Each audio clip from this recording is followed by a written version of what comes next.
All right, this is Mike here. I'm here with Eric. We just came out of the forum here for school board. A little exciting, little exciting, not overly exciting, but it was kind of exciting. Real quick, because we're going to go ahead and we're going to play some clips like throughout this little thing here. But let me get to first. I'm going to show a clip right here of the voucher question, and then I want to talk to you about it. So here's the clip. Your position on vouchers. It is our responsibility as board members to make our schools attractive enough and challenging enough for our students to make those parents and help those parents make the decision to keep them in the Simi Valley School District. But I think that parents should have the freedom to choose, along with their students, where they're going to attend school. So I think what we do need to do is something Mr. Cruz alluded to. Allow it. There's a reason the parents want to send their school somewhere else. And I think instead of exploiting the issue and running on the issue and saying this is a problem, elect me, I think we should actually put some thought into solving the problem, so maybe in 4 years this isn't an issue and parents won't want to send their children to either a private school or homeschool them because the schools will be safe enough and educational enough to make the kids want to stay there. I don't think vouchers are a good idea. It's a very heated debate, but I come from let's fix the problem. If there's a problem that your student feels that there's a problem with the school, with the teacher or something, we need to address that directly. Mr. Cruz's support of vouchers is very troubling to me as a board member in a public school. I do not support vouchers in any way, shape, or form, and I will certainly say that past voucher initiatives that have come forward have been extremely flawed.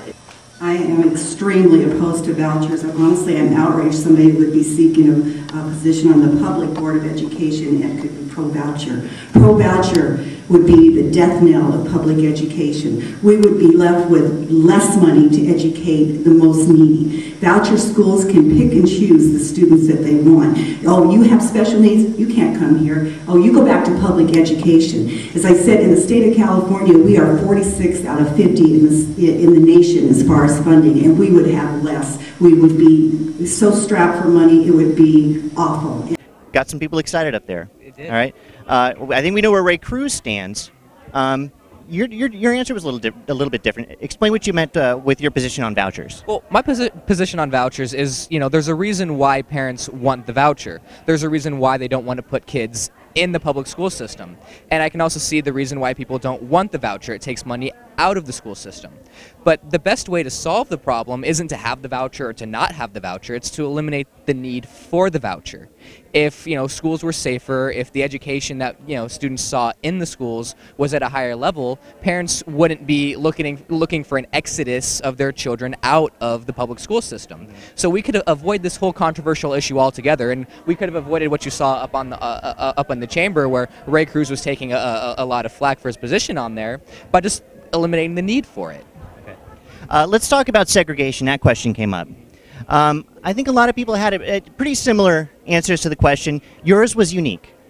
Tell me your position on segregation. Actually, kind of just recap your answer on the question. All right. Well, my answer was basically what the question was referring to was de facto segregation, where students. Which wasn't actually stated in the question, right? I mean, you were able to just glean that from. Exactly. Okay. Yeah.